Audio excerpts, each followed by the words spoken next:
আগামীকাল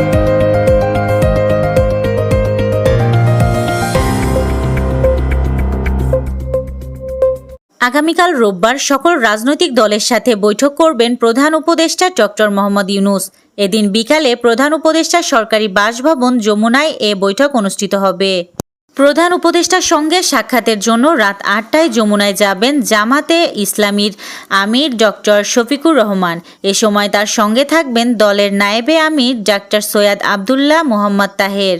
উপদেষ্টা আসিফ মাহমুদ, সজীব ভুঁইয়া ও মাহফুজ আলম জাতীয় নাগরিক পার্টি এনসিপির সঙ্গে সংশ্লিষ্ট নয় বলে জানিয়েছেন দলটির আহ্বায়ক নাহিদ ইসলাম। শনিবার রাজধানীর বাংলা মোটরে দলটির কেন্দ্রীয় অস্থায়ী কার্যালয়ে অনুষ্ঠিত জরুরি সংবাদ সম্মেলনে একথা জানান তিনি। আসন্ন কোরবানির ঈদে নগরী পরিষ্কার পরিচ্ছন্ন রাখতে ঢাকা দক্ষিণ সিটি কর্পোরেশনের কর্মকর্তা কর্মচারীদের নিজেদের দায়িত্ব পালনের নির্দেশনা দিয়েছেন বিএনপি নেতা প্রকৌশলী ইশরাক হোসেন। উপদেষ্টা পরিষদের জরুরি বৈঠকে নির্বাচন সংস্কার এবং জুলাই ঘোষণাপত্র নিয়ে আলোচনা হয়েছে বলে জানিয়েছেন পরিবেশ উপদেষ্টা সৈয়দা রেজওয়ানা হাসান।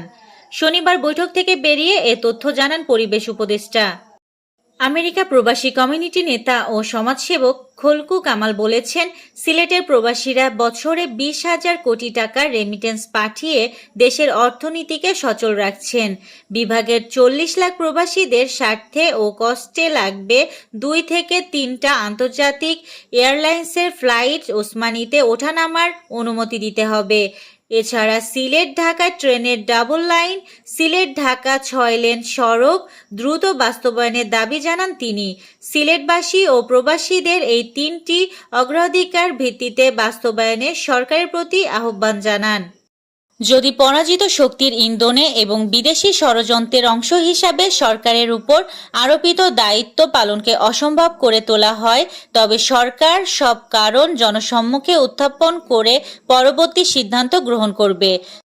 ঈদে যাত্রী ও যানবাহন পারাপার নির্বিঘ্ন রাখতে রাজবাড়ীর দৌলদিয়া এবং মানিকগঞ্জের পাটুরিয়া নৌপথে ছোট বড় 17টি ফেরি ও 20টি লঞ্চ চলাচল করবে। আবহাওয়া অধিদপ্তর জানিয়েছে, আগামী 3 দিন সারা দেশে টানা বৃষ্টি হতে পারে। শনিবার আবহাওয়াবিদ ডক্টর মোহাম্মদ বজলুর রশিদের দেওয়া পূর্বাভাসে এ তথ্য জানানো হয়। অবরুদ্ধ গাজা উপত্যকায় গত 24 ঘন্টায় দখলদার ইসরায়েলি বাহিনীর হামলায় অন্তত 76 জন নিহত হয়েছেন। আহত হয়েছেন আরও অন্তত 185 জন। জার্মানির উত্তর অঞ্চলীয় শহর হামবার্গের প্রধান রেল স্টেশনে ছুরি হামলায় অন্তত 17 জন আহত হওয়ার পর এক নারীকে গ্রেফতার করেছে কর্তৃপক্ষ। নাইমে 4 উইকেট দ্বিতীয় ম্যাচ ড্র, সিরিজ হারল নুরুল হাসানের বাংলাদেশে। ডিয়েগো ম্যারাডোনার নাপোলির সেই স্বর্ণযুগ যেন আবার ফিরে এসেছে।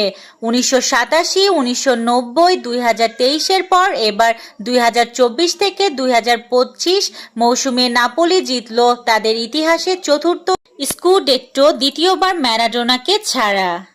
আজকের শীর্ষ সংবাদে ছিলাম আমি ইয়াসমিন আক্তার, সুরমা টিভি 24।